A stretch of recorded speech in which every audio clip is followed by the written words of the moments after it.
This episode of Mega News is brought to you part by Catching Fire, in theaters November 22nd, not yet rated. Okay, I'm just gonna say this right now. Catching Fire looks way better than the first Hunger Games movie. And a lot much darker. Just pointing that out.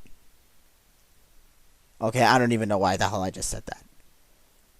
But today on Mega News, we're going to be discussing some really exciting news, as well as a little bit of some unfortunate news. And then we'll cover something about Ubisoft's little targeting about on the onset of rules for the next generation used games. Oh man, I am not gonna like the sound of that. Let's start off with some Square Enix, as they have officially announced plans to release 2 of its action RPGs on Xbox One as well as PlayStation 4. This news comes after yesterday's announcement that Final Fantasy Versus 13 is now Final Fantasy 15, and Kingdom Hearts 3 is in development. When we asked Final Fantasy brand director Shinji Hashimoto if the PS4 and Xbox One versions would release at the same time, the company would neither confirm or deny the simultaneous release date. This is the first time the Kingdom Hearts franchise has appeared on the Microsoft console. Since this is the third entry, Matsuda was asked to how the company plans to catch up newcomers on Microsoft. As of right now, there's no plans for anything of that sort. But as Matsuda has suggested, fans can look online at videos and to get a grasp of the complex history. Will you be picking up the games for on Xbox One or PlayStation 4? Well, judging from what the Xbox One will become, and because of the PS4's dumb design, this is really going to be hard for gamers to try and buy this game. Mainly because the Xbox One itself looks like shit. Yes, I know. And yes, the PS4 also looks really dumb. So yeah, this is really going to be hard for gamers to deal with. But if you can't deal with any console exclusives, so be it. Okay, I sound like a fucking asshole right now. And now here's some very unfortunate news. So, according to the series creator Shigeru Miyamoto, Nintendo's new Zelda game for the Wii U is coming along nicely, and it was nearly shown at this year's E3, which it should have been. Game Informer spoke with Mr. Miyamoto about many of Nintendo's upcoming games, including Pikmin 3 and Super Mario 3D World. But when he asked about a new original Zelda game for the Wii U, he said that the game is farther along than many thought. Actually, the company had considered showing the game at this year's E3. Miyamoto said, "We're also looking on the new Wii U Zelda game. Work on that is progressing fairly concretely. In fact, we were thinking about showing it here at E3, but decided to wait just a little bit longer before sharing it with everyone." So basically, this is the reason why he never showed the new Zelda Wii U game? Yeah. Seems logical, Miyamoto. Seems logical. And here it is. Oh my god. This is going to be a really, really, really long discussion about the one thing that Ubisoft is doing, targeting one set of rules for the next-gen consoles. Game Informer spoke with Ubisoft executives last night about their vision and expectations for the next generation of consoles. What emerged was a healthy discussion about connectivity, used games, anticipated development costs, and challenges recruiting key talent. In a fairly open conversation about plans for this fall and beyond, Ubisoft chairman and CEO Ves Guillemot fielded a number of questions about planning underway at Microsoft and Sony. Unsurprisingly, Microsoft's stance on used games and online connectivity were topics of discussion. Oh god.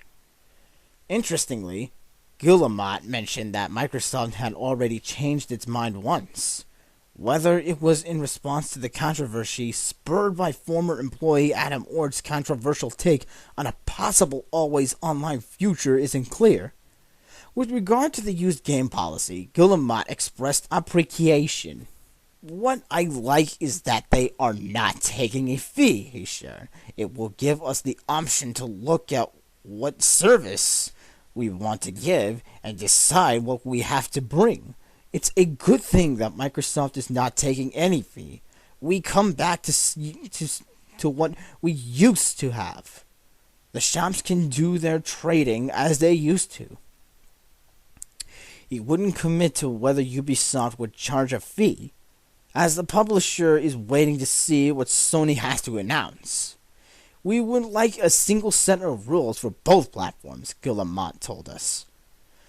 The manufacturers are setting the rules on the console. We didn't know exactly what Microsoft would do. Lots of people are buying games and reselling them and then buying new ones. It gives customers the possibility of buying many games. Instead of 2 or 3 games and only a few experiences, it gives them a chance to play more games and make some mistakes from time to time. I think it has been good for the industry. We have to make sure there isn't too much money lost in between. Thankfully, however, Guillemot also expects that both development costs will remain flat, with no upward movement in retail prices. After those 2 years, development costs may escalate due to growth offered by what Guillemot sees as a double evolution of graphics and social possibilities. That evolution started long before PlayStation 4 and Xbox One specs were provided, as Watch Dogs was underway before the hardware manufacturers hurdled the generational shift. Oh man. Yannis Mallet, CEO of Ubisoft Montreal, echoed Guillemot's thoughts, while adding some of his own perspectives on the business. Mallet spoke about how Ubisoft has interrogated the THQ Montreal staff, acquired in an auction earlier this year.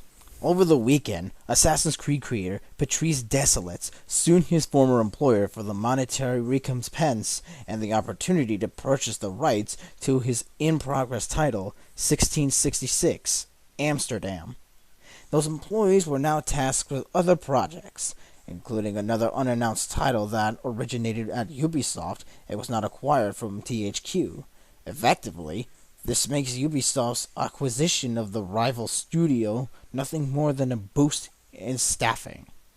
Interestingly, Mallet also opened up the challenges Ubisoft is facing in acquiring senior talent. The publisher has even segued its junior training to focus more on improving its top creative staff. Over the past years, we've been hiring a lot of local talent, Mallet told us. We've also been training a lot of young people to become experienced video game makers. We've set up a training program in Montreal that was mainly dedicated to junior people, to teach them the fundamentals of how to make games. After a number of years, that became less effective, and Ubisoft changed its focus to senior-level designers. We are in need of senior talent in Montreal, Mallet admitted. It has been difficult because of immigration. Despite those challenges, Ubisoft has found success pioneering a new mini AAA model that has brought smaller, high-production value experiences to gamers strictly as digital releases. It wasn't a consensuous decision to go in that direction, but whether it will be a model for the future is a possibility. When we asked whether that was the direction in which the publisher is moving, Mallet responded with a smile. Why not? Okay. My impressions on this? Yeah, I'm not entirely sure what to say about this, but I really do think Ubisoft is doing something pretty good or something rather bad. I don't know. It could be a possibility, like the article itself says. But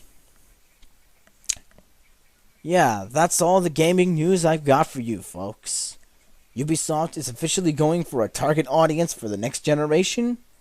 A new Kingdom Hearts and Final Fantasy has been confirmed. And of course, the new Zelda U will never be shown at E3, which is really sad. So, if you enjoyed this episode, leave a like, share it on Facebook, and like my Facebook page right away. And I will see you all in the next episode. Love what you saw? Click the subscribe button for some more Mega News and other stuff.